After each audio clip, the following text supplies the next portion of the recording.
says this room is 5 feet longer on the inside than it is on the outside.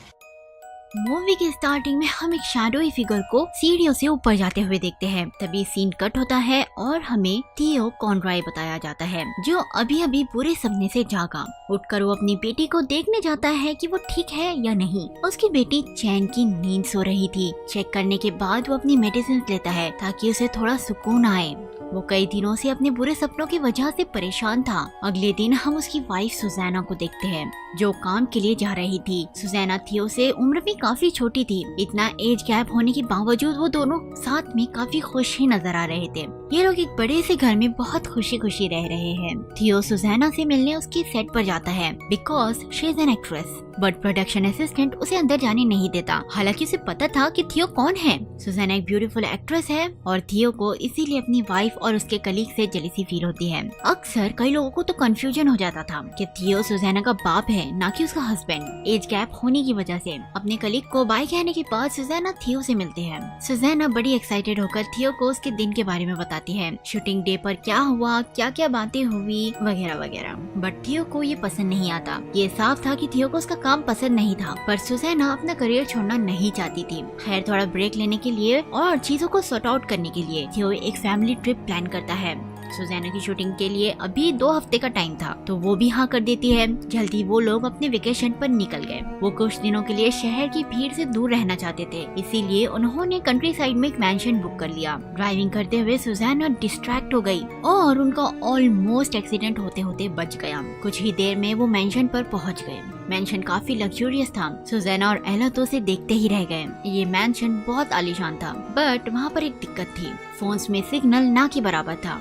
एला अपने dad से सवाल करती है कि पैराडाइज में होता क्या है, लोग कैसे रहते हैं वहाँ। 6 साल के एला काफी क्यूरियस थी। थियो उसे बताता है कि पैराडाइज जैसी कोई चीज नहीं होती। उसे इन सब चीजों में यकीन नहीं था। वो कहता है कि उनकी फैमिली हमेशा साथ रहेगी। एला रात में अपने हाथ के शैडो से खेल रही थी, तभी एक बड़ी सी शैडोई फिगर गुजरती है। थियो भी उसी वक्त एला के पास आया। उसे एला की बात पर यकीन नहीं होता कि वहाँ कोई था। खैर, वो उसे गुड नाइट कहकर चला जाता है। उसके जाने के बाद बेचारी एला डर के मारे ब्लैंकेट में मुंह छुपाकर सो गई। और उसी वक्त हम फिर से एक शैडोई फिगर को वहाँ देख पाते हैं। हीटर टूट गया था तो उन्हें रात ठंड में ही गुजारनी होगी। सुजैना थियो से कहती है कि वो सुबह ही ओनर को प्रॉब्लम के बारे में बताएगी। वो पास की कुछ बातें कर रहे थे, तभी थियो ने एला को वहाँ नोटिस किया, जो कि छुपकर उनकी बातें सुन रही थी। थियो के देखने पर वो तुरंत अपने रूम में भाग गई। थियो भी उसके पीछे गया उसे देखने के लिए, लेकिन जब तक वो सो गई थी, इसीलिए वो लाइट्स ऑफ करके वापस आ जाता है। तभी एक पॉइंट पर एक रूम का दरवाजा खुल जाता है अचानक खुद ही।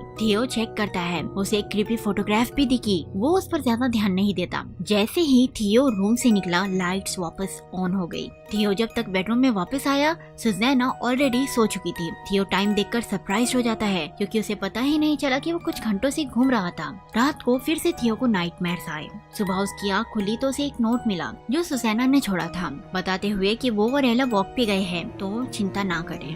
थेरेपिस्ट की एडवाइस पर थियो एक डायरी मेंटेन कर रहा था अपनी इमोशनल प्रॉब्लम से डील करने के लिए। मीनवाइल एला एक ट्री पर चढ़ गई। सुजैना उसे नीचे आने के लिए कह रही थी। एला उसकी बात नहीं मानती और ऊपर से ही उसे सवाल पूछती है कि लोग उसके फादर से इतनी नफरत क्यों करते हैं। सुजैना उसे नीचे आने के लिए इंसिस्ट कर रही थी, पर जिद्दी एला उसकी एक तो सुन ले। एला नीचे गिर जाती है, लेकिन सही वक्त पर सुजैना ने उसे पकड़ लिया, वरना आज कोई हादसा ही हो जाता।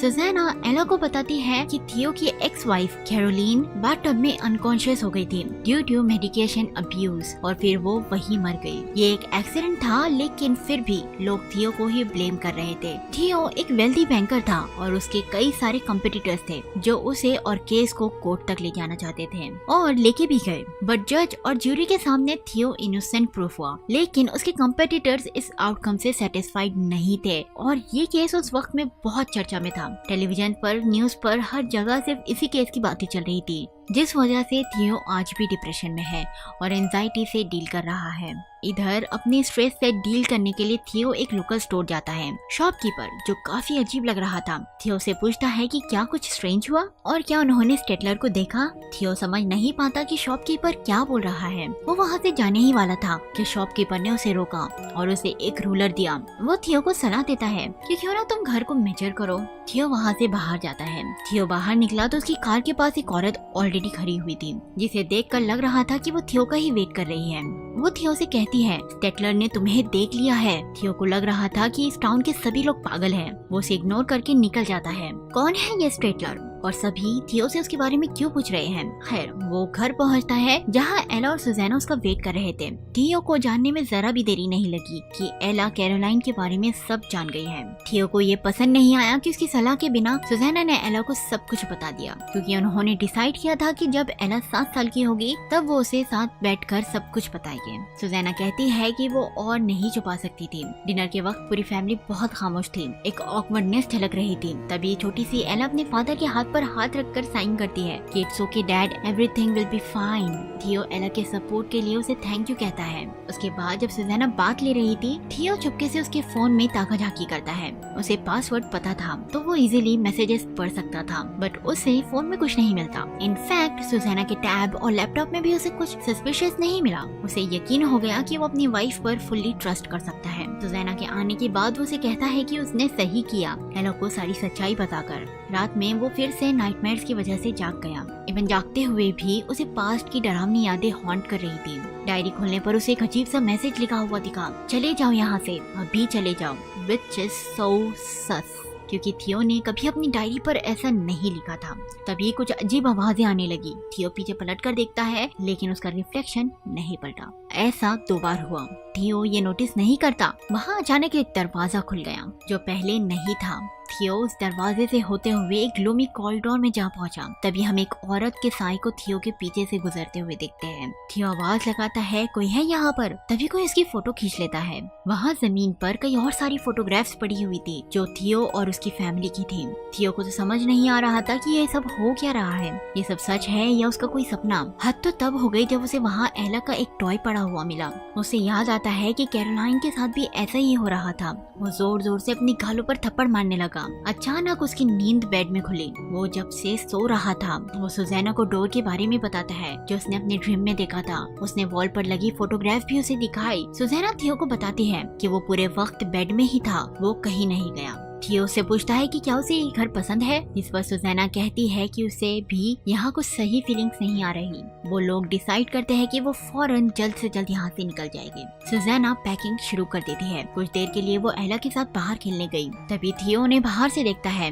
वो सुजैना को कुछ कहना चाहता था तो वो उसे मैसेज करता है, लेकिन सेल वही किचन के टेबल पर था। पर उसी वक्त सुजैना को किसी का कॉल आया, जिस पर वो बात करने लगी। मतलब सुजैना के पास 2 फोन थे। वो थियो से कुछ छुपा रही थी। थियो ने टेबल पर रखी डायरी फिर से देखी, जिसमें फिर से किसी ने लिखा था, लीव, चले जाओ यहाँ से। जिसे थियो सब समझ गया कि ये सब जो हो रहा था वो सपना नहीं बल्कि सच था। खैर, थियो पहले जाकर सुजैना को कन्फ्रंट करता है और सुजैना एक्सेप्ट करती है कि उसका अफेयर अपने को एक्टर के साथ चल रहा है। उसका नाम मैक्स है, जिसे वो मूवी की शूटिंग के दौरान मिली थी। थियो से कहता है कि मैक्स को सामने बुलाओ, क्योंकि उसे यकीन था कि मैक्स ही है जो छुप कर ये सब कर रहा है। सुजैना उसे यकीन दिलाती है कि ऐसा कुछ नहीं है, मैक्स यहाँ नहीं है। इनफैक्ट उसे बहुत हैरानी हो रही थी क्योंकि थियो उससे बहुत कामली बात कर रहा था और वो उस पर चिल्ला भी नहीं रहा था। खैर, थियो उसे कहता है कि तुम यहाँ से चली जाओ, वो सुबह एला को लेकर आएगा। सुजैना अपनी बेटी को छोड़कर नहीं जाना चाहती थी, पर थियो नहीं मानता कि उसे एक रात चाहिए उनके फ्यूचर के बारे में सोचने के लिए। तो वो कार में भी सोच सकता है, अपने घर पे भी सोच सकता है, नहीं, लेकिन वो डिसाइड करता है कि वो एक क्रीपी घर में अपनी प्यारी सी 6 साल की बेटी के साथ अकेले रात गुजारेगा। Movie and this movie plots. Theo की जिद के आगे सुजैना की नहीं चलती तो वो अकेली ही चली जाती है। सुजैना को पछतावा हो रहा था कि उसकी वजह से आज उसकी पूरी फैमिली बिखर गई थी और बेचारी प्यारी सी एला अब घर में अकेले थे, थैंक्स टू हिज फादर। एला थियो को बार बार कह रही थी उसे यहाँ नहीं रुकना, उसे पसंद नहीं है। उसे कई दिनों से डरावने सपने आ रहे थे। वो थियो को वहाँ से चलने के लिए कहती है। थियो उसे प्रॉमिस करता है कि वो अगली सुबह ही निकल जाएंगे जब उसकी मम्मी कार लेकर वापस आ जाएगी। तो वो उसे गोद में लेकर रूम में ले जाने लगा। तभी उसने फ्लोर पर गिरा पानी नोटिस किया जो उल्टी डायरेक्शन में फ्लो कर रहा था। उसने शॉपकीपर के दिए हुए स्केल से भी दीवार को मेजर किया। दीवार थोड़ी टेढ़ी थी, लेकिन देखने में वो नजर नहीं आ रही थी, इसीलिए थियो मेजर टेप से रूम के अंदर की लंबाई नाप नापता है और फिर बाहर की रूम अंदर से बड़ा था लेकिन बाहर से छोटा, विच इज इम्पॉसिबल। एला को बाहर ठंड लग रही थी तो वो अपना जैकेट लेने के लिए अंदर जाती है। वो दरवाजा खोलकर बाहर तो निकलती है लेकिन बीच में ही वो कहीं गायब हो गई। थियो बाहर से ये सब देख रहा था। वो अंदर जाता है जहाँ सिर्फ एला की जैकेट पड़ी हुई थी। थियो को लगा कि एला प्रैंक कर रही है, लेकिन पूरे घर में ढूंढने के बाद उसे एहसास हुआ कि ये प्रैंक नहीं, बहुत बड़ी गड़बड़ है। एला खुद को उसी ग्लूमी कॉरिडोर में पाती है जहाँ थियो सपने में था। वो बार बार अपने फादर को आवाज दे रही थी पर थियो तक उसकी आवाज नहीं पहुँच रही थी। थियो ढूंढते हुए किचन तक वापस पहुँच गया, पर ऐसा होना इम्पॉसिबल था क्योंकि किचन घर के दूसरे साइड था। थियो भटक न जाए इसीलिए एक चेयर दरवाजे पर रख देता है ताकि उसे याद रहे कि वो यहाँ से गुजरा था। पलटने पर उसके सामने एक लंबा कॉरिडोर दिखा जो उससे पहले कभी इस घर में नहीं था। इधर एला अपने फादर को बार बार पुकार रही थी। अचानक एक दरवाजा खुला, एला उसके अंदर चली गई। इधर थियो को कुछ समझ नहीं आ रहा था। वो घर एक भूल भुलैया बन गया था। थियो बस उन्हीं रूम्स में भटक रहा था। तभी एक दरवाजा उसे अपने बुरे सपनों में फिर से ले जाता है। वो उसी जगह था जो उसने सपने में देखी थी। इधर एला एक बिल्कुल नए घर में पहुंच गई थी। उसके सामने बाथटब में एक औरत बैठी हुई थी और जैसे ही वो पलटी एला की चीख निकल गई। थियो को एला की आवाज सुनाई देती है। वो इधर उधर एला को ढूंढता है। दूसरी तरफ एला उस आदमी से बात कर रही थी जिसने सपने में थियो पर अटैक किया था। ये स्टेटलर था जो एला को डरा देता है। एला डर कर वहाँ से भाग गई। थियो और एला एक दूसरे को उस कभी ना खत्म होने वाली कॉरिडोर में ढूंढ रहे थे। थियो को एला की आवाज बहुत नजदीक से आ रही थी। वो एक दरवाजा तोड़ देता है और दरवाजा टूटते ही वो सुनसान कॉरिडोर गायब हो गया और फाइनली बाप बेटी एक दूसरे से मिल गए। थियो फौरन सुजैना को कॉल करता है पर उसका फोन ऑफ जा रहा था। मजबूरन थियो ने उस शॉपकीपर को कॉल किया और टैक्सी बुलाने को कहा, पर उस शॉपकीपर ने थियो से कहा यहाँ कोई टैक्सी नहीं आती। वो शॉपकीपर घर के बारे में और कई अजीब बातें बताता है। कॉल के बीच में थियो ने नोटिस किया कि वॉल पर कई अलग अलग लोगों की फोटो फ्रेम्स आ गई है। अब कोई रास्ता नहीं था तो थियो खुद ही यहाँ से निकलने का डिसाइड करता है, पर रात हो चुकी थी और ठंड भी बहुत थी, लेकिन फिर भी उन्हें निकलना ही होगा। बाहर निकलने के बाद जब थियो ने पीछे पलटकर देखा तो उसे घर में एक आदमी खड़ा नजर आया। थोड़ी देर बाद वो गायब हो जाता है। दोनों भी विलेज के लिए पैदल निकल गए। रास्ते में जानवरों की आवाज आ रही थी जिससे एला को डर लग रहा था। थियो उसे संभालता है और दोनों आगे बढ़ते हैं। बहुत देर चलने के बाद उन्हें दूर रोशनी नजर आई, लेकिन नजदीक जाने पर थियो की आंखें फटी की फटी ही रह गई क्योंकि वो घूम फिर कर वापस वही आ गए थे, उसी घर के पास। एला बहुत परेशान थी कि वो वहाँ क्यों आ गए जबकि वो कब से आगे ही बढ़े जा रहे थे। बाहर बहुत ठंड थी पर एला उस भयानक घर में नहीं जाना चाहती थी। वो जाने को तैयार नहीं थी। थियो ने उसे समझाया कि अगर वो बाहर ही रहे तो ठंड में उनकी कुल्फी जम जाएगी। वो एला से प्रॉमिस करता है कि वो हर हाल में उसे प्रोटेक्ट करेगा और सुबह होते ही सुजैना उन्हें लेने आ जाएगी। अंदर एला थियो से पूछती है कि क्या वो अब भी उसकी मॉम से प्यार करता है, जिस पर थियो हाँ कहता है और कहता है कि उसे लाइफ में सब कुछ बहुत आसानी से मिल गया था, पैसा भी, इसीलिए वो बहुत लापरवाह था। लेकिन जब से एला उसकी जिंदगी में आई तब से उसे जिंदगी के सही मायने समझ आए। खैर उसके बाद वो सो जाते हैं। सोते हुए दोनों की कोई फोटो लेता है जिसके फ्लैश से थियो की आँख खुल गई। वो उठा तो उसे बाथरूम से टैप की आवाज आई। वो देखने जाता है लेकिन बाथरूम में अंदर जाते ही दरवाजा खुद ब खुद लॉक हो गया।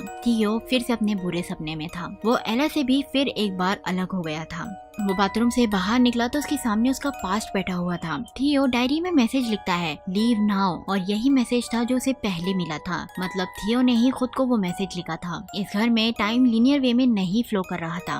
वो एला को ढूंढने लगा लेकिन ये घर उसे कहाँ से कहाँ ले जाता है। कभी पास्ट में जब वो इस घर में आए थे तो कभी सीढ़ियों के पास जो खत्म ही नहीं हो रही थी। वो जैसे तैसे सेकंड फ्लोर तक पहुँच गया। उसने खिड़की में से सुजैना को देखा जो वापस आई थी। उसे थोड़ी राहत हुई। उसे आवाज देता उससे पहले ही वो फिर से उस डार्क जगह पर था और उसके सामने स्टेटलर। थियो स्टेटलर से कहता है कि एला को छोड़ दे, वो इनोसेंट है, उसने कुछ नहीं किया। जिस पर स्टेटलर कहता है कि अक्सर बच्चों को ही माँ बाप के पापों की सजा मिलती है। थियो स्टेटलर पर अटैक कर देता है और उस पर चिल्लाता है कि उसने कुछ नहीं किया, लेकिन थियो के वार का स्टेटलर पर कुछ असर नहीं होता। स्टेटलर थियो का भेस ले लेता है और उसे कहता है कि मैं नहीं हूँ जो एला को यहाँ कैद रखा हो, बल्कि वो तुम हो। एला को आजाद करने के लिए तुम्हें उसे जाने देना होगा।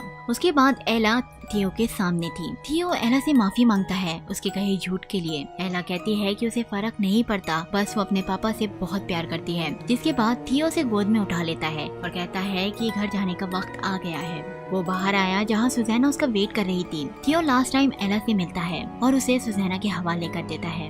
एला भी अंदर से जानती थी ये लास्ट टाइम है कि वो अपने फादर को देख रही है। सुजैना थियो से माफी मांगती है और उसे भी अपने साथ चलने के लिए कहती है। उसे फिर से एक फैमिली की तरह रहना था। इतने सालों में पहली बार थियो सुजैना से कन्फेस करता है कि वही जिम्मेदार था कैरोलाइन की मौत के लिए। वो उसे बचा सकता था पर उसने नहीं बचाया क्योंकि कैरोलाइन ने उसकी जिंदगी बर्बाद कर दी थी। उसे पता है कि अब यही उसकी जगह है। इसके बाद हम थियो को उसी घर में देखते हैं। थियो खिड़की से खुद को देखता है जब पिछली रात वो एला के साथ घर से बाहर गया था। यही इस घर की सच्चाई है कि लोग यहाँ आते तो है लेकिन जा नहीं पाते। कुछ तो अब तक उस घर में भटक रहे हैं। खैर ये मूवी यही एंड हो जाती है।